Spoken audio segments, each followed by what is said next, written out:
रेहाना और रवि की शादी के बाद रवि के पास कुछ नहीं था। रेहाना, तुमने मुझसे शादी करके एहसान किया है। मुझसे ज्यादा तो तुम कमाती हो।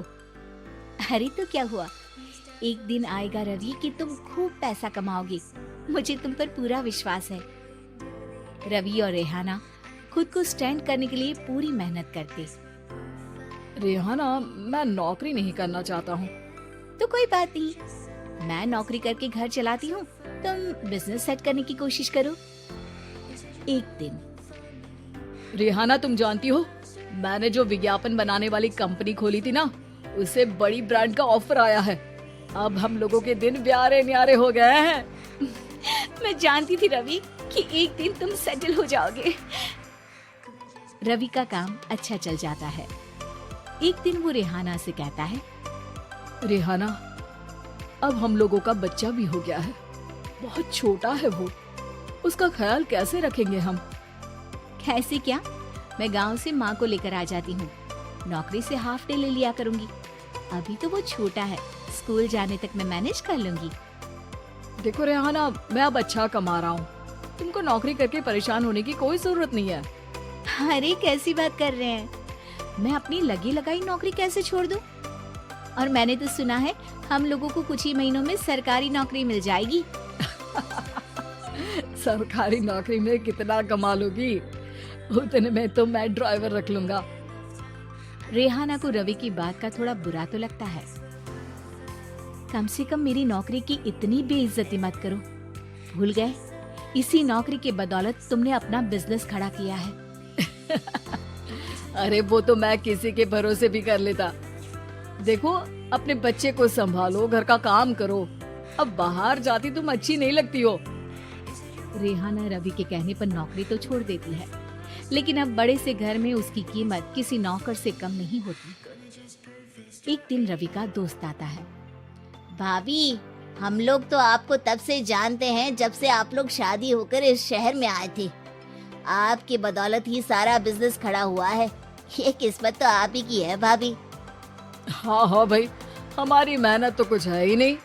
अरे होगी, लेकिन भाभी की किस्मत के आगे कुछ नहीं। दोस्त वहाँ से चला जाता है, लेकिन रवि का गुस्सा 7वें आसमान में होता है। देखा कैसे बोल रहा था? अरे बिल्कुल अच्छा आदमी नहीं है ये। कैसी बात कर रहे हैं आप? प्रशांत भैया तो बहुत अच्छे इंसान है रवि। कैसे उन्होंने हमारे मुश्किल वक्त में हमारा साथ दिया था। अरे था पैसा तो साथ दिया, नहीं तो कौन पूछता है? रवि का व्यवहार पैसा आते ही अलग हो गया।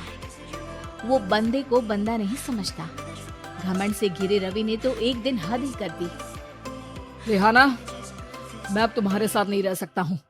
क्या क्या बकवास कर रहे हो रवि? क्या कहना चाहते हो? और क्यों नहीं रह सकते तुम मेरे साथ?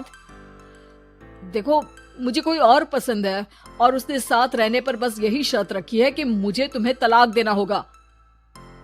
रेहाना, जो कि एक स्वावलंबी महिला थी, उसने बिना देर किए रवि को कह दिया, कोई इश्यू नहीं, मुझे पैकिंग में 4 दिन का वक्त लगेगा, लेकिन तब तक मैं तुम्हारे साथ नहीं रहूंगी।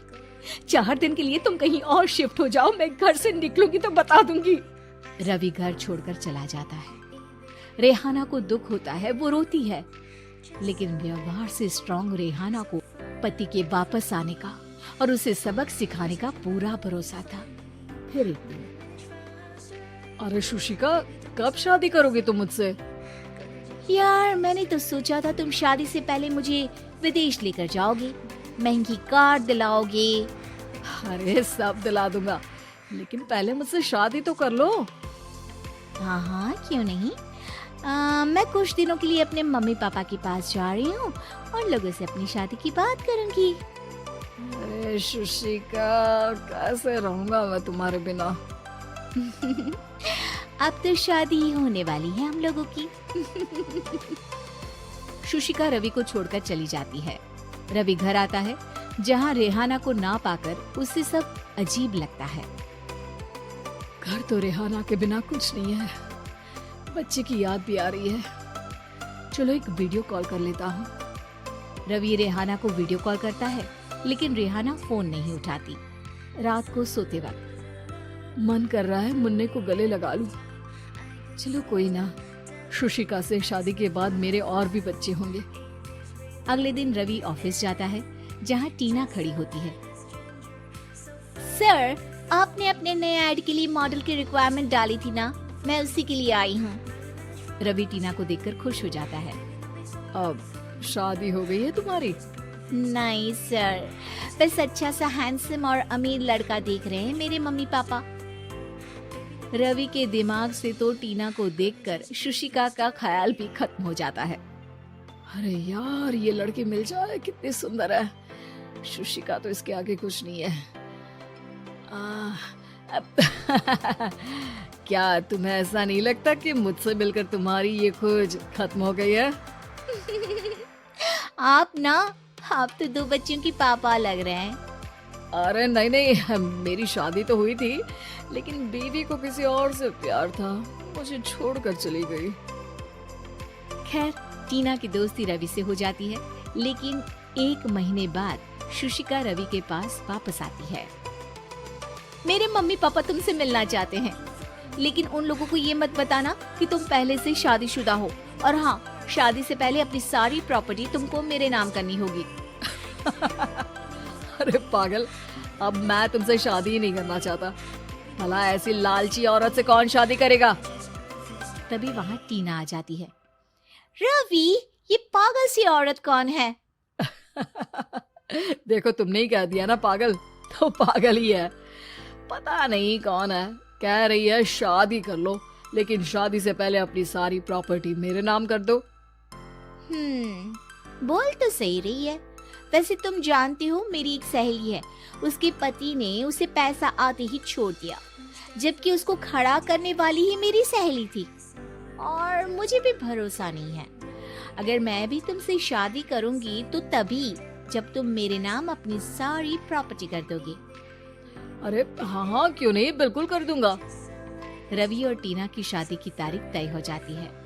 वो अपनी सारी प्रॉपर्टी के कागज लेकर शादी वाली जगह पर पहुंचता है, लेकिन वहाँ टीना आती नहीं। रवि टीना को मैसेज करता है, कहाँ हो? सॉरी, मैं तुमसे शादी नहीं कर सकती, मुझे तुमसे भी ज्यादा पैसे वाला मिल गया। रवि को गुस्सा आ जाता है। वो गुस्से से सारा डेकोरेशन तोड़ रहा होता है कि वहाँ रेहाना आ जाती है। सर, क्या हो गया? क्या डेकोरेशन पसंद नहीं आई आपको? तुम यहाँ क्या कर रही हो? मैं यहाँ की डेकोरेटर हूँ। क्या आपको पसंद नहीं आई यहाँ की सजावट? रवि दौड़कर रेहाना के गले लग जाता है। मुझे माफ कर दो रेहाना। रवि रेहाना के गले लग जाता है और रेहाना टीना को थैंक्स का मैसेज करती है।